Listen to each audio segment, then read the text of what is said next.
Europe 1. Europe 1, c'est 6h17, l'heure de l'invité inattendu. Tous les matins, un sujet d'actualité et une voix que l'on n'attend pas pour en parler. L'actualité, c'est donc l'ouverture de ce Forum pour la paix, 2e édition, à Paris. Emmanuel Macron avec une trentaine de chefs d'État pour parler multilatéralisme, c'est dans nos éditions. Une initiative, en revanche, qui nous en a rappelé une autre. 1949, c'est loin, 1949, Congrès pour la paix, un peu d'histoire ce matin. À l'époque, on avait demandé à Pablo Picasso de dessiner un symbole pour la paix, un symbole pour ce Congrès pour la paix. Oui, la fameuse colombe. Et pour évoquer cette colombe de Pablo Picasso, votre invité Mathieu, c'est l'auteur de plusieurs documentaires sur le maître, de la biographie Picasso, portrait intime chez Albin Michel, le petit-fils de Pablo Picasso, Olivier Widmayer Picasso. Bonjour Olivier Widmayer Picasso. Bonjour. Merci beaucoup d'être avec nous ce matin sur Europe 1. Ce forum pour la paix qui est lancé aujourd'hui, deuxième du nom, nous a rappelé donc ce Congrès pour la paix de 1949, nous a rappelé votre grand-père Pablo Picasso qui avait dessiné pour l'occasion une colombe, la colombe de Pablo Picasso. Absolument, c'était à la demande de Louis Aragon qui cherchait un symbole pour l'affiche de ce congrès. Et c'est là que Pablo s'est rappelé que la colombe était très importante pour lui.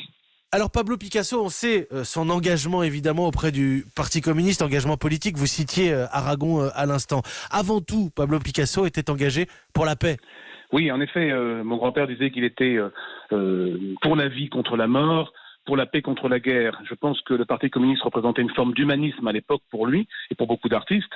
Mais avant tout, il était quelqu'un qui avait déjà lutté depuis le début de sa carrière à Paris contre l'oppression. Pendant la Deuxième Guerre mondiale, vous savez, il était à Paris, il était neutre car espagnol, et en même temps, il avait continué à réaliser des œuvres qui marquaient la période difficile de la guerre et celle de la libération. Votre arrière-grand-père, on va faire un peu de généalogie si vous le voulez bien, votre arrière-grand-père, le père de Pablo Picasso, lui, dessinait des pigeons et des colombes. C'était sa marotte et ça a été un appui d'abord technique dans l'apprentissage du maître. Exactement, mon grand-père avait pour modèle les pigeons et les colombes que lui demandait de dessiner et peindre mon arrière-grand-père, enfin son père.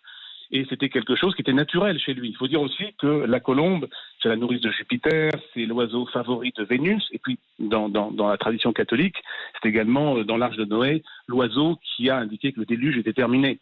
Donc, il y avait une vision à la fois laïque et religieuse, mais Pablo en a fait un symbole universel. Quel symbole, quelle portée symbolique, quel poids aussi pour donner finalement en 1949, au-delà de ce congrès pour la paix, donner le prénom de Paloma à sa fille, votre tante en l'occurrence. Oui, c'est la coïncidence, en effet, le congrès a lieu en avril 1949 et c'est au moment où naît sa seconde fille, puisqu'il avait déjà eu Maya, qui est ma mère, donc c'est Paloma, il va l'appeler Paloma, et c'est finalement la mise en perspective de sa vie personnelle avec sa vie publique. Je reviens à la colombe, au-delà de la portée symbolique, je me permets, mais l'apprentissage de votre arrière-grand-père pour votre grand-père, c'était avant tout un outil technique, la volonté de représenter des proportions, des formes dans le dessin.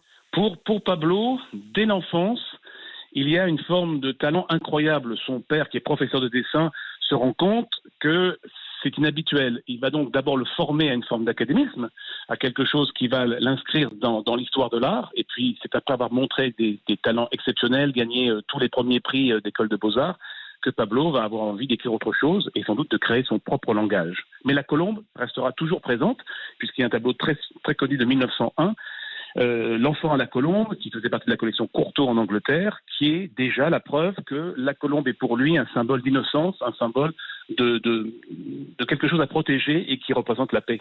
D'innocence et de pureté, évidemment, et là on se retrouve avec la projection qu'on peut en avoir dans l'Ancien Testament. Absolument. Je pense que d'un côté, il y avait les œuvres politiques de Pablo Picasso, il y a eu bien sûr Guernica, il y a des œuvres comme Le Charnier ou Le Massacre en Corée qui sont des constats de ce que la guerre peut apporter à l'humanité. Et puis de l'autre côté, il y avait une sorte de démarche positive avec des œuvres comme L'Homme au mouton ou la Chapelle de la paix, de la guerre et de la paix à Valoris. Et puis évidemment, cette colombe de 1949 qui va être reprise partout, qui va recevoir des prix aussi bien aux États-Unis qu'en Russie, mais qui montrera l'universalité du symbole. Diriez-vous que c'est une signature pour Pablo Picasso ? Je pense qu'aujourd'hui, lorsqu'on cherche sur Internet une œuvre de Pablo Picasso, on a tout de suite des milliers de représentations de colombes, puisque Pablo en a fait plusieurs versions, qui montre bien que c'est un symbole associé à son nom et puis associé peut-être au XXe siècle et au XXIe siècle. Que reste-t-il aujourd'hui du message? Parce que j'ai tenu à parler de la technique et du dessin, bien sûr, de Pablo Picasso. Mais que reste-t-il aujourd'hui de ce message, de cette manière qu'ils avaient à l'époque, lui et d'autres, de passer ce message pour la paix? Je pense qu'après la guerre, personne n'avait encore connaissance de ce qui s'était passé. Pablo est allé en 48 en Pologne, il a visité les camps de concentration, donc il a vu une réalité que sans doute le monde ignorait. Et je pense que la colombe est un symbole pacifiste, un symbole positif, transgénérationnel, qui permet à chacun de comprendre que la paix est importante et qu'il faut se battre pour ça, parce que Pablo Picasso a été un artiste engagé. Pour lui, l'art était une arme offensive ou défensive, et pas seulement, comme on peut le dire, pour décorer les appartements. Et je crois que c'est important pour tout le monde de savoir que l'art nous rappelle l'humanisme et que la colombe en est un symbole très fort. Merci beaucoup. Merci Olivier Widmayer Picasso d'avoir pris ces quelques minutes pour ce pas de côté et d'avoir joué le jeu de l'invité inattendu à l'occasion de l'ouverture de ce forum pour la paix, de rappeler le congrès pour la paix de 1949, la colombe de Pablo Picasso. Je rappelle que vous êtes l'auteur de la biographie Picasso, portrait intime chez Albin Michel et auteur de plusieurs documentaires sur Pablo Picasso. Merci beaucoup Olivier Widmayer Picasso. Merci.